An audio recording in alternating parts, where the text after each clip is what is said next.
അച്ഛൻ്റെ പേര് ABCD എന്ന് കൊടുത്തിട്ടുണ്ട്. അപ്പോൾ അച്ഛനില്ലാത്തവരാണോ ABCD? കോൺഗ്രസ് വരുമല്ലേ, വേറെ ആരും വരില്ല, ആയിരിക്കണം. അതിപ്പോ ആര് വന്നാലും നല്ലത് ചെയ്ത് കിട്ടതെന്നല്ല പറയും. മോദിയുടെ ഭരണം നല്ല ഭരണം തന്നെ, ഒരു കുഴപ്പമൊന്നുമില്ല, നല്ല ഭരണം. ഞാൻ കമ്മ്യൂണിസ്റ്റുകാരനാണ്. മോദിയുടെ ഭരണം നല്ലതാണ്. അത് രാഘുവാരന്തിക്ക് രാഷ്ട്രീയത്തിന്റെ ഒരു ചുക്കും അറിയില്ല. ആള് അധികാരത്തിന് വേണ്ടിയിട്ട് എന്ത് വേണമെങ്കിലും വിളിച്ചു പറയും. ഇപ്പൊ മോദിയുടെ ഭരണം എങ്ങനെയുണ്ട്? നല്ല ഭരണമാണ്. അതെന്തുകൊണ്ടാണ്? മോദിയുടെ ഭരണം കൊള്ളാല്ല. കൊള്ളാന്ന് പറഞ്ഞാൽ ഓരോ കാര്യങ്ങൾ നമ്മൾ വാർത്ത ഒഴികാക്കില്ല. മോദിയുടെ ഭരണം തീരെ തെറ്റില്ലാതെ പോകുന്നു. നല്ല വികസനങ്ങളൊക്കെ ഉണ്ടോ?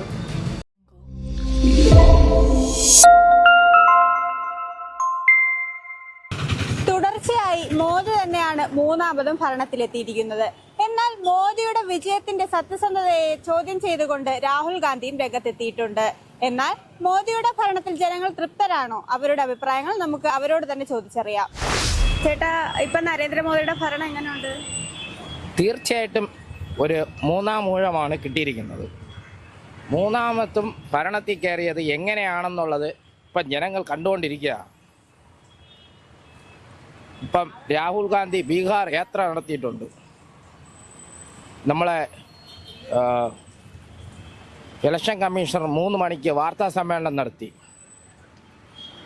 0 എന്ന് പറഞ്ഞിരിക്കുന്ന വീടില്ലാത്തവരാണ് 0 എന്ന് അടയാളപ്പെടുത്തിയെന്ന് പറഞ്ഞു.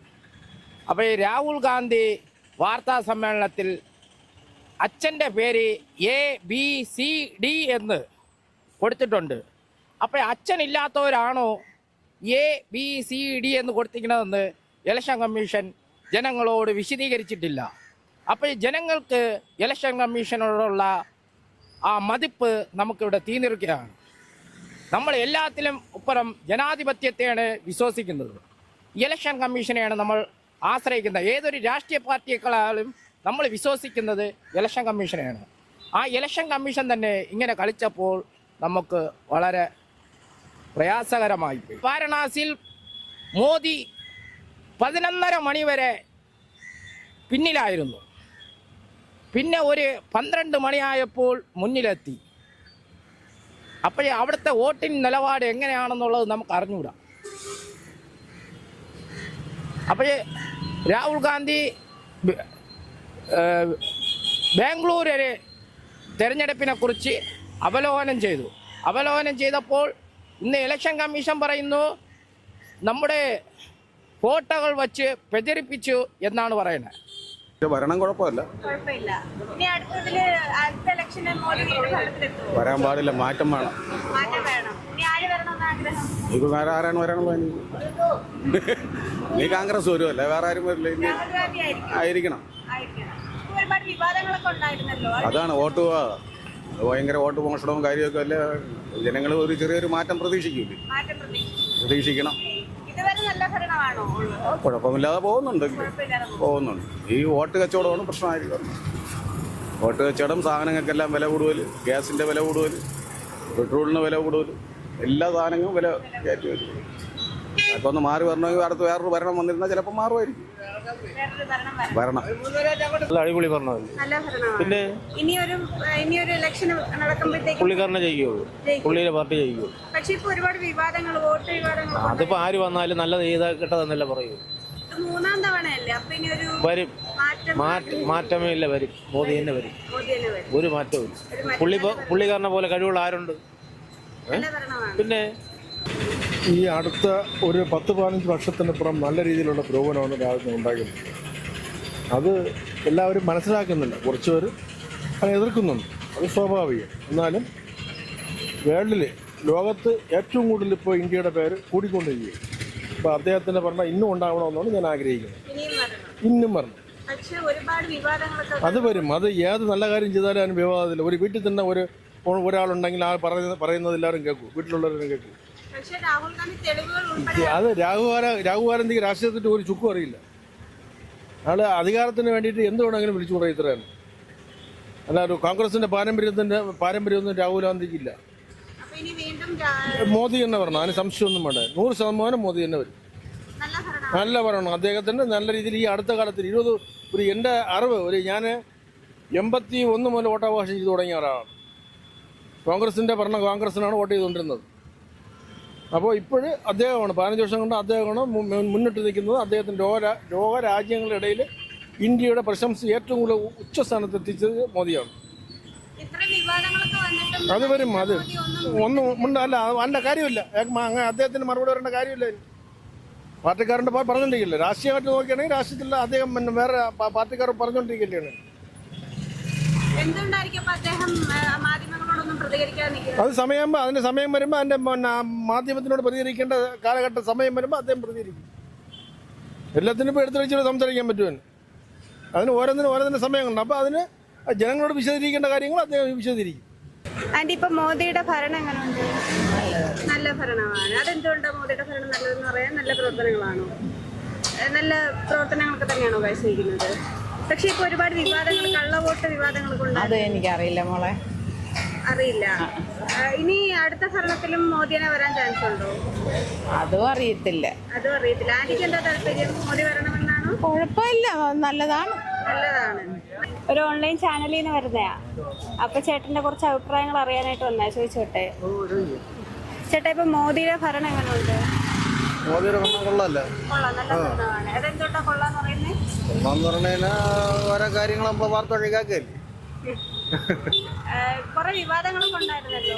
വിവാദങ്ങൾ എല്ലായിടത്തും വരും. കൊള്ളവോട്ട് വിവാദങ്ങളൊക്കെ ഉണ്ട്.